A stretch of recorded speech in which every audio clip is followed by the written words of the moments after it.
Maulid itu ulang tahun. Bukan. Bukan ulang tahun maulid itu.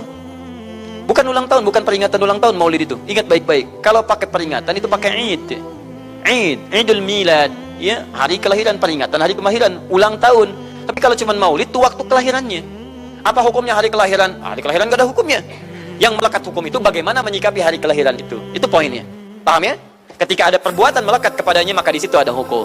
Maulud itu bayinya berarti nabinya. Apa hukum maulud? Apa hukumnya nabi? Nabi yang lahir gak ada hukumnya. Jadi kalau Anda menolak maulud dengan pengertian seperti ini, maka Anda keluar dari Islam. Kalau dalam hukum seperti ini, saya menentang maulid Nabi, berarti Anda menentang kelahiran Nabi sallallahu alaihi wasallam. Saya menentang maulud Nabi, berarti Anda berhadapan dengan Nabi, Anda musuh Nabi. Jadi kalau Anda dimaksudkan dengan kata maulud dan maulid, Anda tidak bisa menentangnya, bisanya menerima. Saya menerima. Kenapa? Karena dalam pengertian bahasa, maulid itu artinya waktu kelahiran. Maulud artinya nabinya. Bagaimana menyikapi maulid dan maulud itu? Saya tahu nabinya dilahirkan, nabinya sudah ada. Jelas ya? Maka kemudian saya pun tahu waktu kelahirannya. Bagaimana kemudian menyikapi itu semua? Maka Masya Allah, Quran surah ke-11 tadi, 10 tadi, Yunus, ayat 57 sampai 58. Kalau sampai kemudian ke 58-nya, falyafrahu. Gembira antum. Gembira, bahagia, silahkan. Ya, maksud tidak gembira, Nabi Isa gembira, kita tidak gembira. Ya, Nabi Ibrahim gembira, kita tidak gembira. Nabi yang tidak melihatnya gembira. Masa kita yang mendapatkan bagian Nabi tidak gembira? Jelas ya? Nabi yang mengharapkan hadir saat kedatangannya gembira. Kita yang mendapatkan kedatangan beliau walaupun tak mampu melihatnya, dan kita menjadi umatnya, masih tidak gembira? Umat dulu bukan bagian umat Nabi Muhammad, karena Nabi Muhammad tidak hadir di zamannya. Gembira dengan berita kedatangan Nabi Muhammad, padahal nabinya belum datang. Masa kita yang jadi umatnya, yang nabinya telah kemudian kita dapati walaupun tidak melihatnya, masa kita tidak ikutan gembira?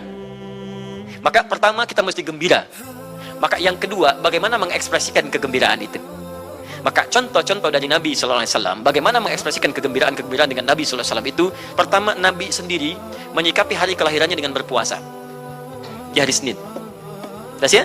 Ini bagi Nabi sendiri pribadinya. Nanti jadi hukum untuk kita. Nah, sekarang bagaimana para sahabat menyikapi kelahiran Nabi Sallallahu Alaihi Wasallam, kedatangan Nabi Sallallahu Alaihi Wasallam, dan menyikapi keberadaan Nabi Sallallahu Alaihi Wasallam. Bukan cuma lahirnya, tapi setiap kedatangannya. Nabi datang dari Madinah, dari Mekah ke Madinah disambut oleh para sahabat yang ada di sana.